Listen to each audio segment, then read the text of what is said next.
concocté par Binge Audio.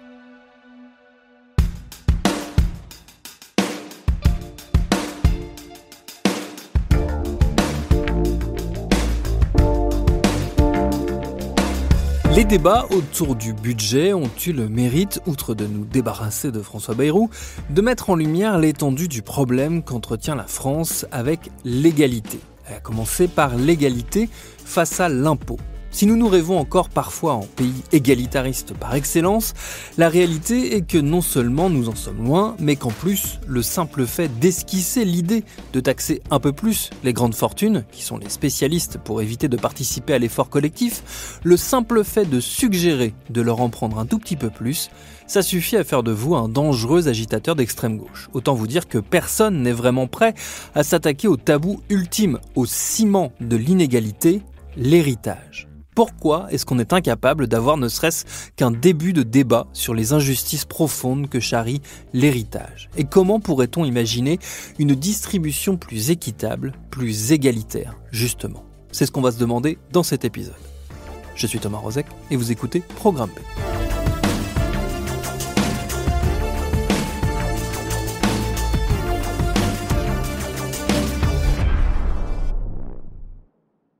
Et mon invité pour en discuter, c'est l'économiste Nicolas Frémaux. Il est professeur à l'université de Rouen-Normandie, spécialiste des inégalités et de l'économie de la famille. Il a notamment signé le livre Les Nouveaux Héritiers aux éditions du Seuil, qui met en lumière le poids qu'a pris, ou plutôt qu'a repris l'héritage dans notre société, au point d'en être quasiment revenu au niveau qu'on a connu au 19e siècle. Et j'ai commencé par lui demander qu'est-ce qui a changé justement au cours des siècles qui nous séparent de la Révolution. Est-ce que c'est l'héritage en lui-même ou bien sa perception ? Alors, les deux ont changé. C'est la perception et les comportements en termes d'héritage, donc ce qu'on transmet, en fait, ont beaucoup changé. C'est un portrait très rapide parce que c'est sur 2 siècles. Ce qui était important, c'est que pendant le 19e, en fait, c'est plutôt stable, mais à des niveaux très élevés. C'est que l'héritage, en fait, a un poids très important. On pourrait penser justement que la Révolution française a complètement bouleversé, que tout est devenu très méritocratique. En fait, non, tout au long du 19e, c'est ce qu'on va retrouver vraiment aussi dans les romans de l'époque, mais aussi c'est les penseurs de l'époque, c'est que l'héritage prend une place très, très importante dans les faits et aussi dans les représentations qu'on peut avoir. Donc, juste pour essayer de donner quelques chiffres, un moyen en fait de quantifier le poids de l'héritage économiquement parlant, c'est de découper en fait le patrimoine total des ménages, donc tout ce que possèdent les ménages. Donc, ça peut être donc des biens immobiliers, des actifs financiers, des biens professionnels, donc des terres agricoles au 19e siècle, c'est quand même assez important. Et de se dire donc là-dedans, qu'est-ce qui vient donc de l'héritage et qu'est-ce qui va venir de l'épargne des individus. Et ce qu'on voit, c'est que en fait, jusqu'à la Première Guerre mondiale, donc tout au long du 19e jusqu'à la Première Guerre mondiale, le poids de l'héritage, c'est 80 à 90% en fait du gâteau total de ce patrimoine. Donc c'est vraiment l'immense majorité du patrimoine, c'est quelque chose qui se transmet de génération en génération. Et donc se faire tout seul à cette époque-là, c'est possible, mais ça va être très très limité, quoi. C'est une partie très faible de la population qui ne part de rien, qui peut arriver à avoir des patrimoines très élevés. Et ça a beaucoup changé au 20e siècle, parce qu'on va avoir, donc, sous l'effet de plein de phénomènes qui vont tous aller dans le même sens, en fait, donc des crises économiques, des guerres mondiales, des changements aussi politiques, on va avoir une baisse, justement, de ce poids de l'héritage. Donc, en gros, de la Première Guerre mondiale aux années 60-70, ça va être une baisse assez massive. Donc là, le poids de l'héritage, il va passer donc, de 80 à 90% à quelque chose comme autour de 30% du total. Donc, l'héritage n'a pas disparu, mais on voit bien que c'est minoritaire, justement, dans les années 60-70 par rapport à l'épargne. Et depuis les années 70 jusqu'à aujourd'hui, il y a une remontée, en fait, de l'héritage. Donc là, on revient toujours avec ce même calcul. Aujourd'hui, le patrimoine hérité, c'est à peu près 2/3, en fait, du patrimoine total. Donc, contre 1/3 50 ans avant, mais contre 80-90% 100 ans avant. Donc, ça a quand même beaucoup varié sur 2 siècles, et notamment en fait sur le XXe siècle. Aujourd'hui, en fait, on est dans un entre-deux, donc on voit que l'héritage revient dans le débat public, mais de manière beaucoup moins forte que ce qu'il était au XIXe siècle. En fait. Et qu'est-ce qui fait que la tendance s'est réinversée du coup ? Alors, cette réinversion, c'est très progressif. C'est pas quelque chose qui va être très brutal. Ça prend du temps, le patrimoine à s'accumuler, à se transmettre. Ce qui va expliquer ça, c'est finalement l'absence. C'est l'inverse de ce qui a expliqué la baisse en fait début 20e. C'est-à-dire qu'il y a plus. On va pas avoir, même s'il y a eu des crises économiques et des conflits armés, mais disons que c'est pas des crises de la même ampleur que la première moitié du XXe siècle. Ils vont beaucoup moins affecter le patrimoine fortement. Donc, si vous regardez la crise de 2008, rapidement après la crise, on retrouve nombre de millionnaires, par exemple, qui est celui d'avant-crise. Donc, les riches sont beaucoup moins touchés, par exemple, par des crises aujourd'hui que ce que ça peut être dans les années 30. Donc ça, c'est un premier élément. Deuxième élément, c'est que les individus, donc la valeur du patrimoine va augmenter aussi sur la période. Donc, pour qu'il y ait en fait du patrimoine à transmettre, faut que le patrimoine ait une valeur. Et ce qu'on a observé, notamment en France, mais ce qu'on trouve aussi dans beaucoup d'autres pays, c'est pas propre à la France ce phénomène, c'est que depuis les années fin des années 90, on a une augmentation assez forte des prix de l'immobilier, mais aussi des actifs financiers, etc., qui explique que au décès, la valeur des patrimoines à transmettre, elle a augmenté. Il y a un élément qui va être assez important aussi, c'est l'aspect politique en fait. C'est que les politiques qui avaient tendance justement au milieu du 20e, à mettre en place en fait des politiques fiscales très progressives en fait, donc limiter la capacité d'épargne des individus, la capacité à transmettre. Ces politiques-là en fait, elles se desserrent un peu de manière assez variable d'un pays à l'autre, mais à partir des années 80-90, donc ça permet justement, ça donne une marge supplémentaire, notamment aux plus aisés, d'épargner, d'accumuler des revenus, du patrimoine, de transmettre ensuite. Alors ce qui est étonnant, c'est cette espèce de contradiction qu'il y a entre le poids de l'héritage d'un côté et de l'autre, ce grand récit médiatique des années 80-90 où en gros la figure du self-made man, le grand patron qui s'est fait tout seul, etc., c'était vraiment l'archétype de ces années-là du néolibéralisme triomphant. C'est en décalage complet avec la réalité qui est que les grandes fortunes, ce sont avant tout des fortunes héritées. Oui, mais c'est un décalage assez total et en effet qui n'est pas à nouveau propre à la France. Aux États-Unis, le décalage il est encore pire. Il y a vraiment une croyance justement au mérite, alors que le poids de l'héritage aux États-Unis, contrairement à ce qu'on peut nous-mêmes penser, peut-être vu de France ou d'Europe, il est aussi grave entre guillemets qu'en France. On a le même retour de l'héritage dans un pays qui est justement présenté là comme le pays des self-made man. Et en France, on est dans ce même phénomène-là. En fait, ce que change vraiment l'héritage, une manière de le dire, c'est le principal problème aujourd'hui en France, c'est pas tant en fait le niveau des inégalités qui est plus modéré qu'aux États-Unis, qui est plus élevé aussi que dans d'autres pays, mais qui a pas explosé en fait au cours des dernières années. Si on regarde les inégalités de salaire et de revenus, elles sont stables à un niveau bien modéré. Alors on peut trouver trop élevé ou trop faible déjà, mais c'est pas ce qui a changé le plus. Ce qui change en France, en revanche, c'est vraiment le côté immobile de la société, en fait, le fait d'avoir justement une société qui, contrairement à ce qu'on peut avoir, est vraiment figée par les transmissions. Et donc là, c'est là qu'on peut reprendre l'héritage aussi dans une acception un peu plus large. C'est à la fois figé parce que le patrimoine des individus va fortement dépendre de ce qu'ils ont hérité ou reçu en donation pour leur vie, et aussi, et ça c'est souvent la France est souvent pointée du doigt sur le deuxième aspect, c'est que même le revenu des individus qu'on peut voir comme étant totalement mérité, en fait, on peut avoir quelques doutes aujourd'hui sur ce côté mérité, parce que le poids de l'origine sociale, par exemple, a beaucoup joué en France, en fait. Et c'est le classement PISA, par exemple, met ça en avant tous les ans quasiment, pour dire que la France fait partie justement des mauvais élèves en termes de reproduction des inégalités.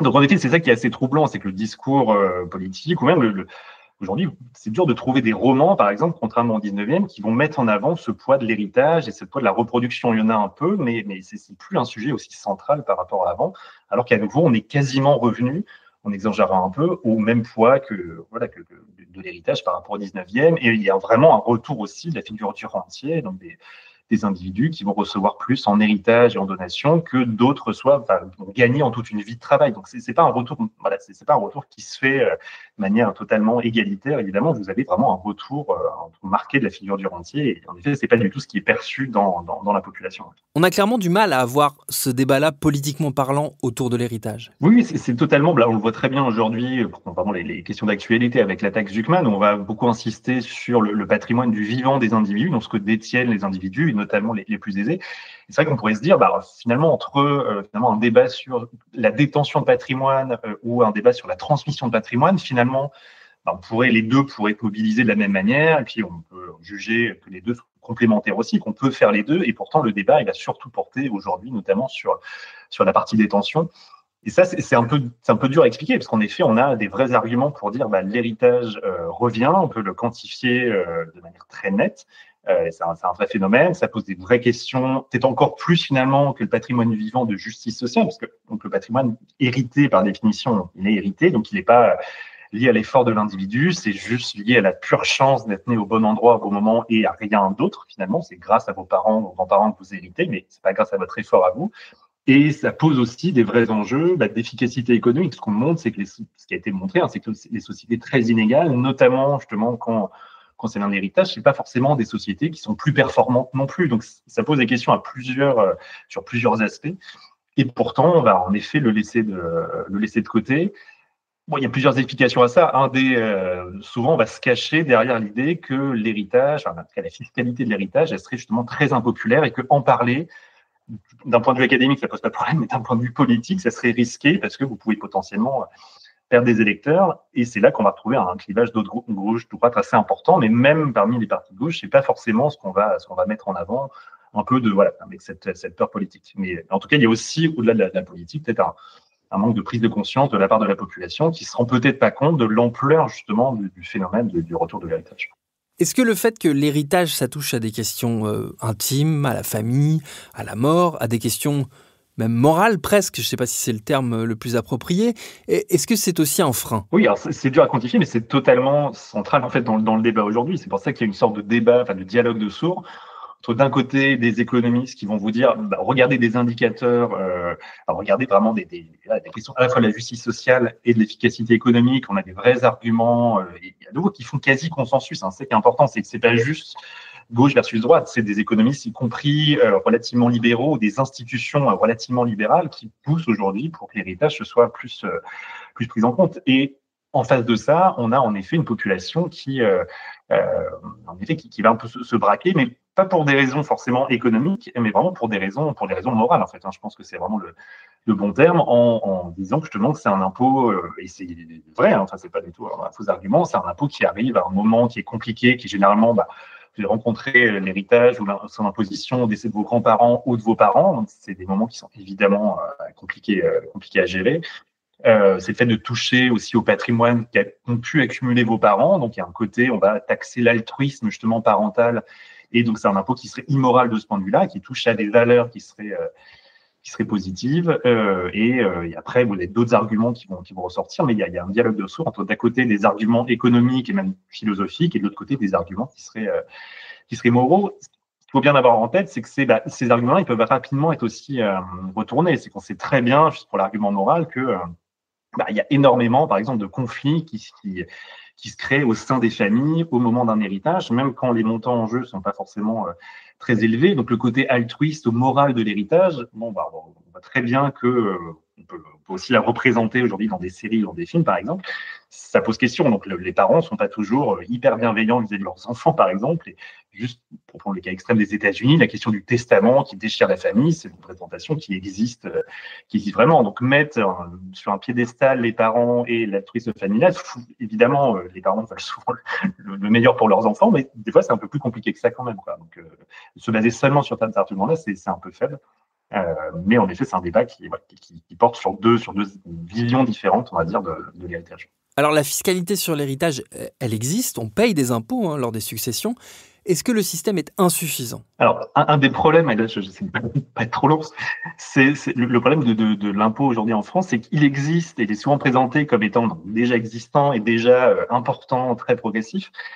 Et il y a une différence entre en fait ce qui est affiché théoriquement et ce qui se passe dans la réalité. Alors non pas qu'il y a un complot derrière l'administration fiscale, mais en fait c'est un impôt qui, si on commence par les bases, donc l'impôt sur les successions en France, il est né en fait de la Révolution française où on a dit justement qu'on pouvait imposer les successions, sauf qu'à ce moment-là, ça a été fait de manière proportionnelle. C'est que tout le monde paye le même taux. C'est-à-dire que vous allez peut-être payer des montants différents, mais tout le monde va être taxé à 1, 2, 3%, etc. sur ce que vous transmettez. Donc, même si vous transmettiez peu de choses, vous payez un taux progressif, et si vous transmettez des fortunes, c'était pareil. Donc, ça a égalisé très peu, en fait, finalement, les situations. En 1901, a été intégré à cet impôt-là, donc un nouveau barème, qui est un barème progressif, donc qui est que plus vous allez transmettre, plus le taux va être élevé. Donc là, vous allez payer des taux de plus en plus importants au fur et à mesure que vous transmettez. Et En 1914 après, a été fait la même chose pour le revenu, avec l'impôt sur le revenu qu'on connaît, où pareil, donc vous avez des tranches, et plus vous grimpez dans les revenus, plus vous allez atteindre des tranches et des taux élevés. Donc ça, en France, cette structure-là, elle n'a pas bougé. En fait, depuis 1901, on a bien un impôt qui est progressif sur le papier, avec des tranches et des abattements qui ont varié au cours de l'histoire, mais qui depuis là, une trentaine d'années, ont assez peu bougé. D'accord. L'autre aspect de l'impôt en France, c'est qu'on va aussi distinguer très fortement les transmissions selon le lien en fait de parenté. Donc, on ne va pas taxer de la même manière les transmissions entre conjoints, entre donc, ce qu'on appelle en ligne directe, entre les ascendants et les descendants. Donc, vous pouvez pas ce que vous allez transmettre à vos enfants, vous n'êtes pas taxé de la même manière que si vous transmettez à un frère, à une sœur, à une nièce, neveu, etc. Donc, il va être plus en fait le degré de parenté est éloigné, plus en fait vous allez être imposé. Donc ça, c'est une structure qui est restée à peu près la même. Donc on pourrait se dire, finalement, on a déjà cet outil-là avec des taux qui peuvent être relativement élevés pour certaines transmissions. Donc, quel est le problème au final et pourquoi est-ce qu'on s'embête à débattre de ça? Ce qui est important en France, c'est que depuis le début des années 2000, vous avez eu des réformes qui n'ont pas justement touché ces principaux paramètres, mais qui ont touché les choses un peu de manière plus discrète, en fait, avec la création de ce qu'on appelait donc des niches fiscales, qui est que donc certains types de transmissions, certains actifs vont pouvoir contourner en fait les règles. On va taxer par exemple différemment les actifs qui sont placés sur des assurances-vie, ou on va taxer différemment les transmissions de biens professionnels par rapport à des biens immobiliers.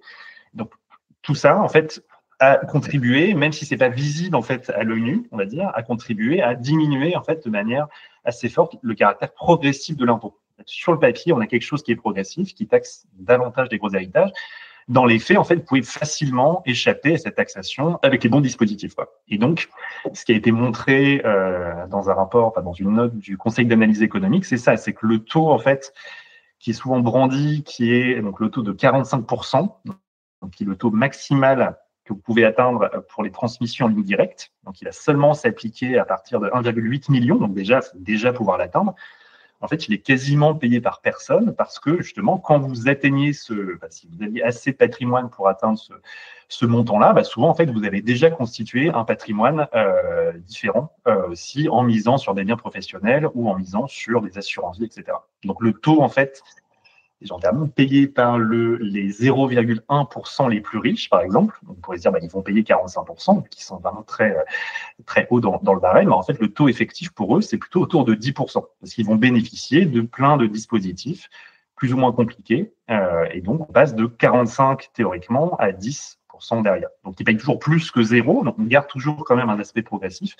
Mais on a un impôt qui est comme ça mité par les niches fiscales, ce qui joue assez fortement justement sur qui diminue très fortement son caractère progressif. Donc voilà, il y a plein de choses à faire là-dessus. Le bon côté, c'est qu'il y a déjà une structure qui existe. Le mauvais côté, c'est qu'il y a plein de rustines qui ont été mises petit à petit et qui des fois posent question sur simplement leur utilité économique et leur effet derrière aussi sur les inégalités. Qu'est-ce qu'on pourrait imaginer comme solution alors ? Là, on peut imaginer plein de choses derrière. Donc, en effet, on peut faire ce qu'on appelle des réformes paramétriques, où vous jouez simplement sur les paramètres, donc à nouveau, soit sur les taux, sur les abattements.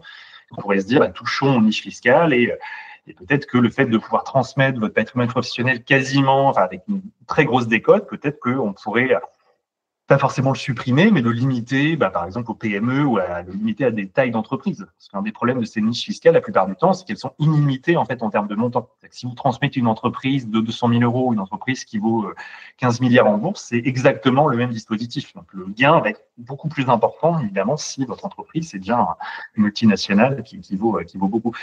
Donc ça, c'est un premier élément. Un des soucis qui se posent quand même, c'est qu'on a très peu d'informations.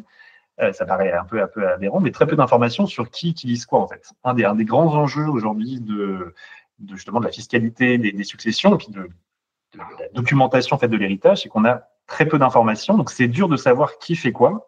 Et donc, ces dispositifs-là, en fait, on n'est pas du tout capable de les évaluer, de savoir combien ils coûtent. Donc, par exemple, le pacte du trade, donc, qui est le nom en fait, du dispositif par lequel on peut transmettre des biens professionnels, c'est seulement depuis quelques années qu'on sait vraiment combien il coûte et que l'administration fiscale elle-même sait combien ça coûte. Ça paraît un peu aberrant, mais c'est comme ça. Et en fait, on se rend compte qu'il coûtait beaucoup plus cher que ce qu'on pensait, parce que donc, il est beaucoup plus utilisé finalement, utilisé en tout cas pour des très grosses transmissions. Donc, une des premières étapes, en fait, c'est qui est compliqué dans des propositions de réforme, c'est qu'on aimerait déjà évaluer ce qui se fait, qu'est-ce qui marche pas, qui utilise quel dispositif de telle ou telle manière. Mais en effet, si vous voulez réintégrer davantage de progressivité dans votre impôt, c'est plutôt donc ces dispositifs-là qu'il faut peut-être encadrer davantage ou peut-être supprimer pour certains, que de toucher à des taux justement que personne n'atteint. Et après, il y a aussi plein d'autres, si on peut aussi s'inspirer de ce qui a été fait au 19e siècle, il y a beaucoup d'autres choses qui peuvent être faites autour de l'héritage, en dehors même, par exemple, de situation fiscale. Par exemple, qu'est-ce qui a été proposé au 19e siècle? Alors, il y a eu énormément de choses. Alors, tout ça, ça a été recensé par Mélanie Plouvier dans un livre qui a été publié récemment, qui s'appelle L'injustice en héritage, où elle fait vraiment un état des lieux très exhaustif de qui proposait quoi, alors montrant notamment, il y a eu beaucoup de propositions très originales, alors des fois pas toujours applicables, puis des fois qui sont là pour provoquer aussi, pour se rendre compte qu'on réagisse un peu vis-à-vis de l'héritage, mais une des propositions, mais qui était vraiment la provocation, c'était par exemple de tirer au sort. Donc vous collectivisez un peu les héritages et vous allez tirer au sort qui reçoit quoi en fait. Donc évidemment, ça ne passerait pas aujourd'hui dans l'opinion, mais c'est juste pour mettre en avant l'idée que finalement, le fait de naître au bon endroit au bon moment, c'est lié à un pur hasard. Et pourquoi pas en fait aussi répartir ce hasard de manière encore plus globale, de dire en fait on va faire comme à l'euro-million, on va tirer au hasard quelqu'un, chacun joue selon son numéro et chacun gagne l'héritage potentiellement de quelqu'un d'autre. Évidemment, c'est un peu provoquant. Mais on voit très bien en fait où ça mène, c'est-à-dire que c'est une réflexion sur ce qu'est l'héritage, sur sa nature et sur le côté pas forcément évident en fait de la transmission. Donc vous avez des propositions directement qui ont visé à supprimer en fait l'héritage, donc à vraiment abolir l'héritage. Donc ça, c'est des propositions qui passent par l'impôt. C'est comme si vous taxiez tout à 100% dès le premier euro. Et après, vous avez des choses où on va essayer de prendre en compte, de distinguer justement dans le patrimoine des individus, ce qui a été épargné et hérité, par exemple. Donc ça, c'est des propositions qui viennent plutôt de l'Italie, donc d'un économiste qui s'appelle Rignano, qui justement, lui disait qu'au moment où vous héritez d'un certain montant, en fait, on va taxer l'héritage selon son âge, donc pas juste en fonction de qu'est-ce qui a été acheté quelle année, mais en fonction de d'où vient l'héritage. Donc, c'est-à-dire ce que vous allez hériter de la part de vos parents, on va distinguer ce que vos parents ont épargné par eux-mêmes, et ça, lui propose donc déjà de le taxer, mais de le taxer relativement peu en disant ça, c'est vraiment justement la partie altruiste des parents qui ont épargné pour vous un capital, etc., qui veulent vous transmettre. Et en revanche, que ce dont vos parents ont déjà eux-mêmes hérité de générations précédentes, ça, on va le taxer très fort en disant que ça, c'est la partie la plus injuste et ça, on n'en veut pas, entre guillemets. Et donc, on pourrait essayer de distinguer au sein, par exemple, du patrimoine, ce qui est donc hérité et ce qui est épargné. Donc, un des problèmes, c'est que c'est peut-être compliqué à faire dans les faits, mais ça met en avant l'idée que qu'on va justement, qu'on va séparer en fait un peu les motifs et l'âge de l'héritage. Et donc, c'est des solutions qui peuvent être potentiellement envisagées aussi aujourd'hui. Les Français, s'ils sont très attachés à leur famille, peut-être qu'on peut justement essayer de distinguer l'âge de l'héritage, aussi si le blocage vient d'un attachement à la résidence principale, peut-être qu'on peut aussi réfléchir à exonérer la résidence principale et dans ce cas-là taxer aussi plus fortement tout le reste. Il y a plein de moyens aussi potentiellement l'impopularité, je pense que c'est un argument qui est pas gravé dans le marbre, mais sur lequel aujourd'hui les politiques ont tendance à se cacher derrière en disant les Français n'en veulent pas, donc nous ne débattons même pas de cette question-là. Et je trouve que c'est assez problématique. Et c'est un argument, surtout, qui est utilisé, je trouve, de manière quand même très hypocrite aujourd'hui. Parce que quand vous avez justement d'autres types d'impôts, donc pour revenir sur la taxe Zuckman, qui est, elle, soutenue par l'opinion de la droite à la gauche, qui traverse vraiment les partis politiques, là, on va justement dire, OK, les Français en veulent, mais non, écoutons les experts et justement, on va décider pour vous et vous n'avez pas tout compris. L'impôt sur l'héritage, c'est l'inverse. C'est que là, tout à coup, les experts, entre guillemets, sont plutôt d'accord entre eux. Mais là, on va dire, ah non, écoutons les Français parce qu'ils n'en veulent pas. C'est un argument qui est toujours utilisé de manière très, très hypocrite, je trouve. Mais je pense qu'un élément qui est important, c'est qu'évidemment, on ne peut pas faire une réforme de la fiscalité des successions sans avoir un minimum de consensus dans la population. Donc, dire simplement, appliquer des choses sans que les Français comprennent et sans qu'ils soient un minimum d'accord, ça serait évidemment très, très problématique. Mais je pense qu'il y a plusieurs leviers pour que les gens se rendent compte que c'est potentiellement un problème et que c'est un problème qui les touche directement. C'est pas juste un vague problème, c'est que ça touche directement l'accès à la propriété, Aujourd'hui, si vous pouvez pas acheter un appartement à Paris, c'est en partie parce que vos parents sont pas riches, peuvent pas vous aider. Donc, ça a vraiment des conséquences concrètes dans la vie de tous les jours des individus. Même si les Français sont très attachés à la famille, il y a quand même beaucoup de sondages qui montrent en effet qu'ils sont aussi très attachés à la justice sociale, au mérite et justement qu'ils se rendent, enfin, à nouveau la perception, le fait de se rendre compte du poids actuel de l'héritage voilà, qui est vraiment un poids très important, ça peut aussi jouer sur l'acceptation de l'impôt, quoi. Je pense qu'aujourd'hui, il y a vraiment